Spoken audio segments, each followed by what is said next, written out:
வணக்கம் நண்பர்களே. இன்றைய அறிவோம் ஆங்கிலம் பகுதியில் நாம் பார்க்கவிருப்பது ஒரு சுவாரஸ்யமான விஷயம். அதாவது நம்மளுடைய குழந்தைகளுக்கு மிகவும் பிடித்த ஒரு ரைம்ஸ்.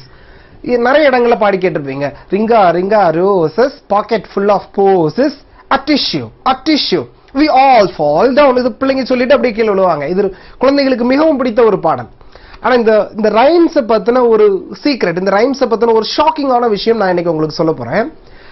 அதாவது இந்த ரைம்ஸ் இங்கிலாந்துல 18ஆம் நூற்றாண்டில் பிளேக் நோயினால் பல பேர் பாதிக்கப்பட்டு இறந்தார்கள். அப்போ அந்த சமயத்துல இங்கிலாந்துல பாடப்பட்ட ஒரு நாட்டுப்புற ஒப்பாரி பாடல் தான் இந்த ரிங்கா ரிங்கா ரோசஸ். பாருங்க, இது அதாவது இது ரிங் ஆஃப் அது ரிங்கா ரிங்கா ரோசஸ் கிடையாது, ரிங் ஆஃப் ரேஷஸ். ரேஷஸ் அப்படின்னா இந்த நம்ம ஊர்ல வேனை கட்டி மாதிரி கட்டி கட்டியா வருமா, அந்த நோய் பாதிக்கப்பட்டுச்சுன்னா, நோயால் பாதிக்கப்பட்டவர்களுக்கு கட்டி கட்டியா வருமா. Pocket full of posies. Posies அப்படின்றது ஒரு மூலிகையினுடைய பெயர்.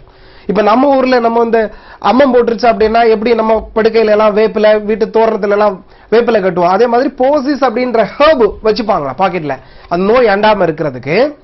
அடுத்து இந்த தேர்ட் லைன் பாருங்க, அட்டிஷ்யூ. அட்டிஷ்யூ அப்படின்றது வந்துட்டு தும்மல். இந்த நோய் அதிகரிக்கும் பொழுது ஜாஸ்தியா தும்மல் வருமா.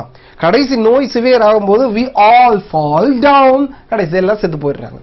இதுதான் இந்த ரைம்ஸினுடைய மீனிங்.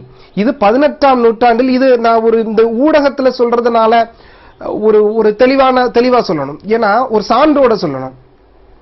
மிஸ்ட்ரி ஆஃப் ஹிஸ்டரி அப்படின்ற புத்தகத்துல இதை பத்தி கொடுத்திருக்காங்க. ரிங் ஆஃப் ரோசஸ் அப்படின்றது புரியுதுங்களா இல்லையா.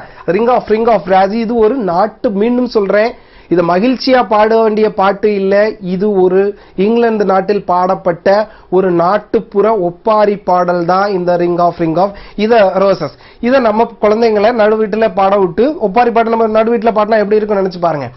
ஆங்கிலத்தில் இருக்கு என்ற ஒரே காரணத்தினால் இதை பொருள் தெரியாதனால பாத்தீங்களா, இது எவ்வளவு ஷாக்கிங். இது நிறைய அந்த கேஜி ஸ்டூடெண்ட்ஸுக்கு சொல்லிக் கொடுக்கக்கூடிய டீச்சர்ஸ்க்கு இது தெரியறது இல்ல.